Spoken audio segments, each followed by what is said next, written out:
Asher's glasses must have fallen off during the fight, because in a sudden and horrifying turn of events, Griffin was ferociously punching his own face.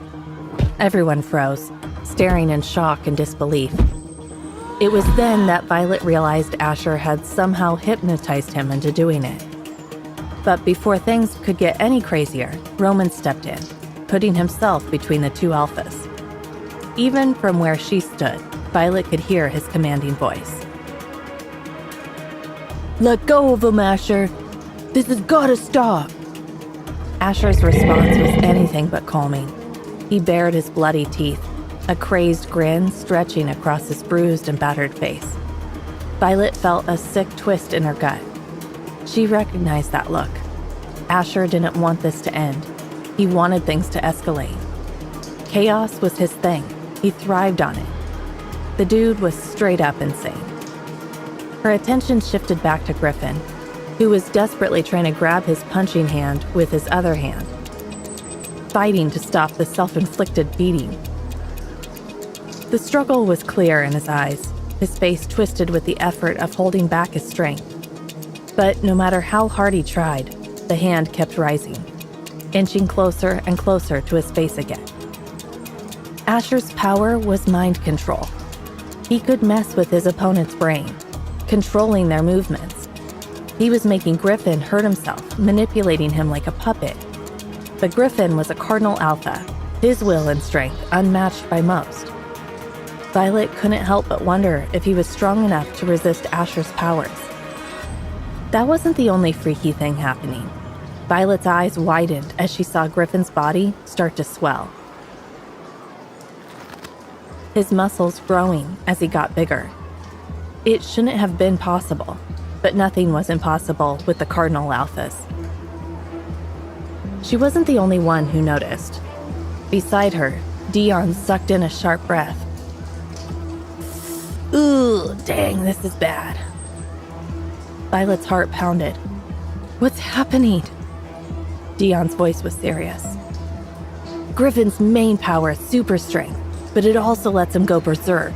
When that happens, he's barely in control. It's not safe anymore." He glanced around nervously. "We gotta get out of here."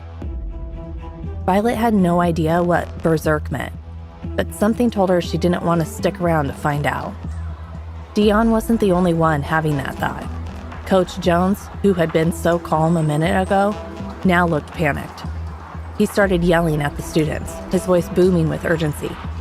"Get out of here! Get inside, now!"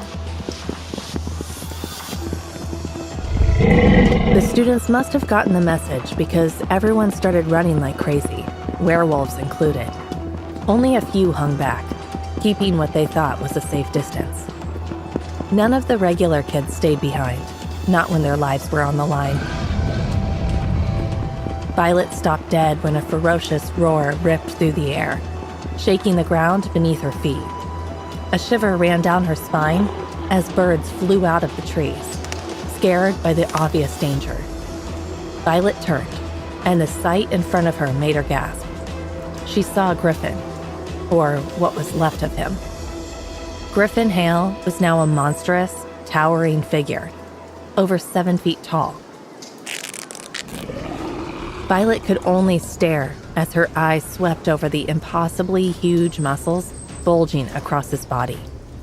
His massive arms and legs looked like they could crush anything or anyone in their path. And the only thought in her mind was how easily he could rip her in half. His shirt hadn't survived the transformation, hanging in shreds, while his pants barely clung to him. Whatever beast Griffin had become radiated pure chaos and destruction.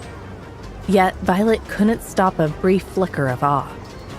Who had created such a monster? That awe lasted only seconds.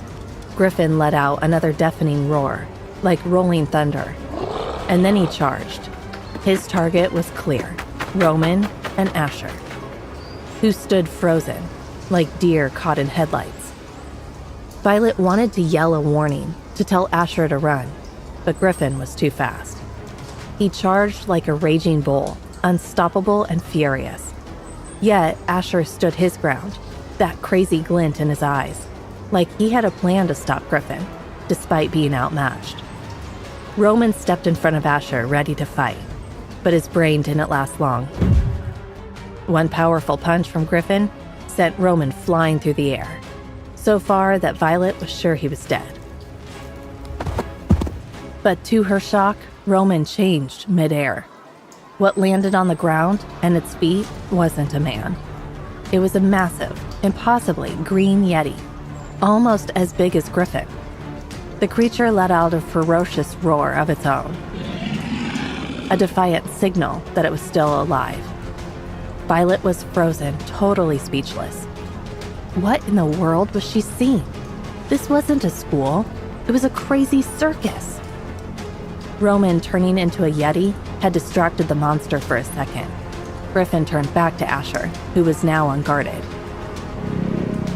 He raised his hand, but it stopped midway, shaking.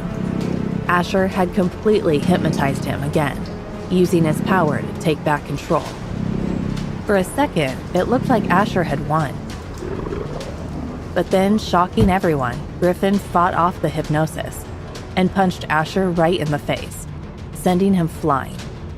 Great idiot, Violet thought. The yeti roared again from across the field, grabbing Griffin's attention. They stared each other down, and Violet knew instantly this was going to be a major fight. Judging by the whispers and stares, everyone else knew it too. "Forget this, Violet! We gotta go now!" Dion's voice snapped her out of her trance. He grabbed her arm and yanked her forward. Violet didn't need to be told twice. She ran, her heart pounding. She wasn't sticking around to get caught in the crossfire. Just before she ducked inside, she saw Asher lift his head from where he'd landed on the ground. At least the jerk wasn't dead. Hey amazing viewers, it's Voilette here. Thanks for sticking with us. By the time of the release of this video, only 7.3% of our viewers have joined the party by subscribing, and 92.7% of you might miss out on our next mind-blowing video. So what are you waiting for? Hit that subscribe button and join the exclusive club.